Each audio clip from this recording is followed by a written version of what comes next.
ഇത് ഞങ്ങളുടെ നഴ്സറി ഏരിയയാണ്. ഈ OSS ക്യൂബിലാണ് ഞങ്ങൾ സീഡ് ഇടുന്നത്.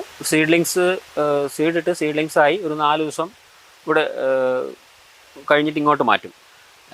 എന്നിട്ട് 15 ദിവസം ഈ നഴ്സറിയിലായിരിക്കും ഉണ്ടാവുക. 15 ദിവസം കഴിഞ്ഞിട്ടാണ് നഴ്സറിയിൽ നിന്ന് ഫീൽഡിലേക്ക് മാറ്റി നടുക, ടാങ്കിലേക്ക് മാറ്റി നടുക. ഇത് മൈക്രോ ന്യൂട്രിയൻസ് എല്ലാ ഫെർട്ടിലൈസറും കൂടെ ചേർന്നുള്ള ഇതാണ്. മൈക്രോ ന്യൂട്രിയൻസിനകത്ത് കൂടെ വന്ന് സർക്കുലേറ്റ് ചെയ്ത് അങ്ങ് പോയിക്കൊണ്ടിരിക്കും. 24 hours ഇങ്ങനെ സർക്കുലേഷൻ ഉണ്ടാവും. അതിൽ നിന്നുള്ള പ്ലാന്റിന് ആവശ്യമുള്ളത് പ്ലാന്റ് എടുക്കും. എന്നിട്ട് വെള്ളം ഇങ്ങനെ സർക്കുലേറ്റ് ചെയ്തുകൊണ്ടിരിക്കും. ഹൈഡ്രോപോണിക്കിൽ മെയിനായിട്ട് 2 തരം കൾട്ടിവേഷൻ രീതിയാണുള്ളത്. ഒന്ന് NFTയും പിന്നെ ഒന്ന് ഡീപ്പ് വാട്ടർ കൾച്ചറും. നമ്മൾ ചെയ്യുന്നത് ഡീപ്പ് വാട്ടർ കൾച്ചറാണ്. ഈ വെള്ളത്തിലാണ് ഫ്ലോട്ട് ചെയ്ത് നിൽക്കും ഈ ഷീറ്റിനകത്ത്. ഇതിപ്പം 3 ദിവസമായ 3 ദിവസമായിട്ട് ഇങ്ങോട്ട് മാറ്റിയിട്ടേ ഉള്ളൂ. അവിടെ ഒരു 15 ദിവസം നഴ്സറി എന്നിട്ട് ഒരു 3 ദിവസം മുമ്പ് ഇങ്ങോട്ട് മാറ്റിയിട്ടേ ഉള്ളൂ.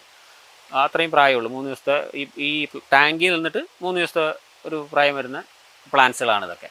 ഇങ്ങനെ ഓരോ സ്റ്റേജ് ആയിട്ടാണ് ഞങ്ങൾ ചെയ്യുക.